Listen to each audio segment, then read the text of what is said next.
Assalamualaikum warahmatullahi wabarakatuh. Perkenalkan, nama saya Sheila Valentina Lamba dari kelas 12 MIPA 2, nomor absen 30. Pada saat ini, kita akan mempelajari tentang radiasi elektromagnetik. Namun sebelum itu, kita akan masuk pada pengertian. Radiasi elektromagnetik adalah kombinasi medan listrik dan medan magnet yang berosilasi dan merambat melewati ruang, serta membawa energi dari satu tempat ke tempat yang lain. Gelombang elektromagnetik dibentuk oleh medan magnet dan medan listrik yang saling merambat tegak lurus. Sumber penghasil gelombang elektromagnetik berbeda-beda, yakni diantaranya dihasilkan oleh nuklir atau atomik yang di dalamnya memuat fisika kuantum.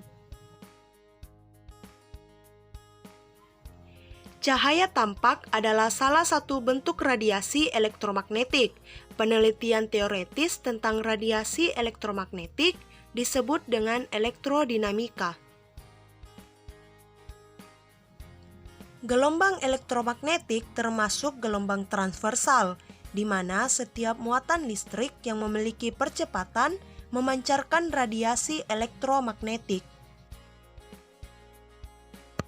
Selanjutnya kita akan masuk pada sifat radiasi elektromagnetik, di mana sifat radiasi ini terdiri dari 7 sifat radiasi, yakni diantaranya: yang pertama, dapat merambat di ruang hampa. Yang kedua, merupakan gelombang transversal. Yang ketiga, mengalami pemantulan atau refleksi. Yang keempat, mengalami pembiasan atau refraksi. Yang kelima, mengalami interferensi. Yang keenam, mengalami lenturan atau difraksi. Dan yang ketujuh, arah rambatannya tidak ditentukan oleh medan listrik maupun medan magnet.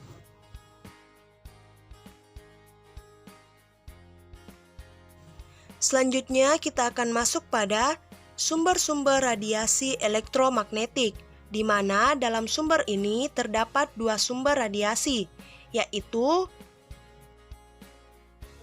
yang pertama adalah radiasi alam dan yang kedua adalah radiasi buatan. Pertama-tama kita akan masuk pada radiasi alam. Dalam radiasi alam terdapat 3 sumber, yakni diantaranya: A. Sumber radiasi kosmik. Radiasi kosmik berasal dari angkasa luar, sebagian berasal dari ruang antar bintang dan matahari. Radiasi ini terdiri dari partikel dan sinar yang berenergi tinggi dan berinteraksi dengan inti atom yang stabil di atmosfer. B. Sumber radiasi terestrial. Radiasi terestrial secara natural dipancarkan oleh radionuklida di dalam kerak bumi. Radiasi ini dipancarkan oleh radionuklida yang disebut dengan primordial, yang ada sejak terbentuknya bumi.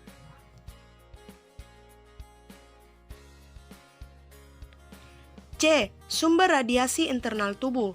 Sumber radiasi ini ada di dalam tubuh manusia sejak dilahirkan, dan bisa juga masuk ke dalam tubuh melalui makanan, minuman, pernafasan, atau luka. Radiasi internal ini terutama diterima dari radionuklida.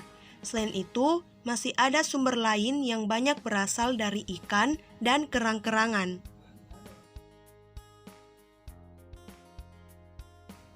Selanjutnya kita akan masuk pada radiasi buatan.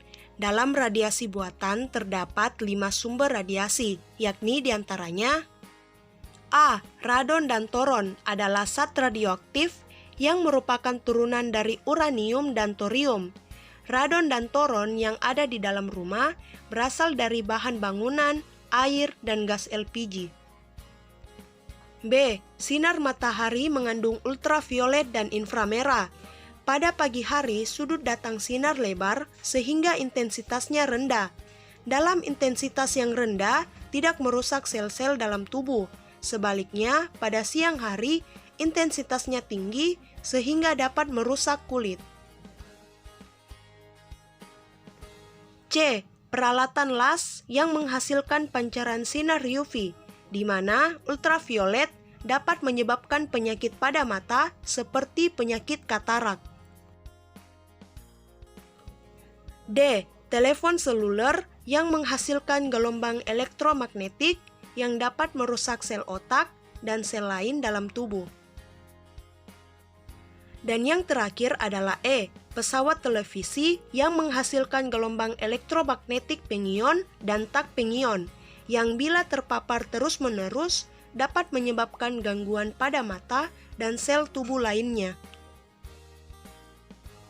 Selanjutnya kita akan masuk pada dampak radiasi elektromagnetik.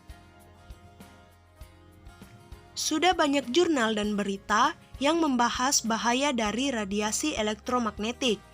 Kita telah mengerti bahwa berbagai alat elektronik itu ternyata bisa memancarkan radiasi elektromagnetik. Berikut ini adalah alat-alatnya. 1. Laptop dan perangkat Wi-Fi.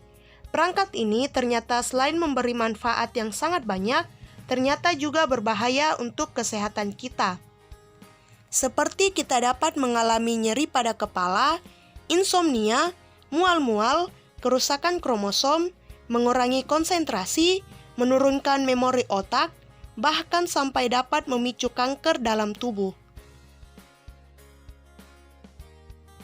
Selanjutnya yang kedua, handphone. Sudah banyak penelitian tentang bahaya radiasi elektromagnetik dari HP. Berikut ini terdapat 4 akibatnya, yaitu A. Mengurangi produksi sperma. Bagi para pria, sebaiknya berhati-hati dengan bahaya ini. Sperma menjadi tidak subur dan dapat menyebabkan turunnya prosentasi dalam melahirkan keturunan. B. Mengganggu ingatan manusia. Saat kita melakukan telepon, disitulah HP akan mencari sinyal terus-menerus dan dapat menyebabkan kalin terpapar radiasi terus-menerus. Bagi Anda yang sering menelpon dalam waktu lama dan kontinu, usahakan menggunakan headset atau loudspeaker agar tidak begitu dekat dengan telinga.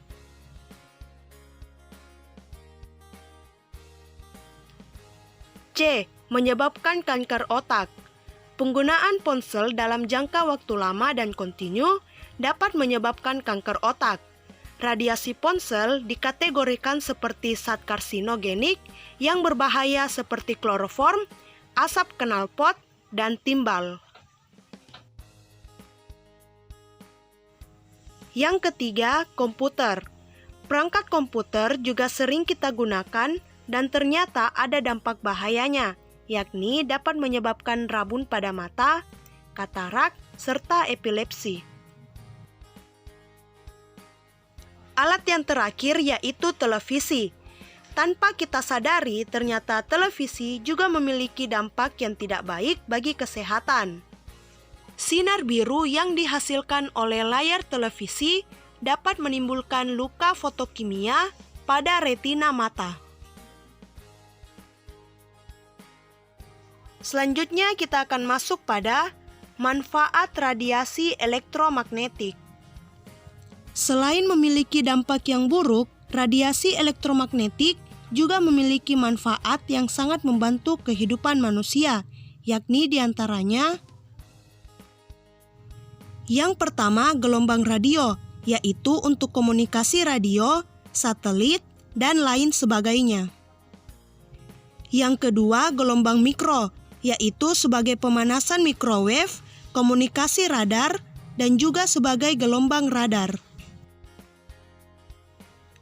Yang ketiga, gelombang inframerah, yaitu sebagai remote control, terapi fisik, dan dapat memotret dalam kabut. Yang keempat, sinar tampak, yaitu dapat membantu penglihatan pada mata dan penggunaan sinar pada laser. Yang kelima, sinar ultraviolet, yaitu dapat digunakan dalam keaslian tanda tangan di bank sebagai fotosintesis tumbuhan dan sebagai pembentukan vitamin D. Yang keenam, sinar X, yaitu dapat memeriksa barang di bandara, dapat menganalisis struktur bahan, dapat memotret organ dalam kedokteran, dan dapat mendeteksi keretakan pada logam.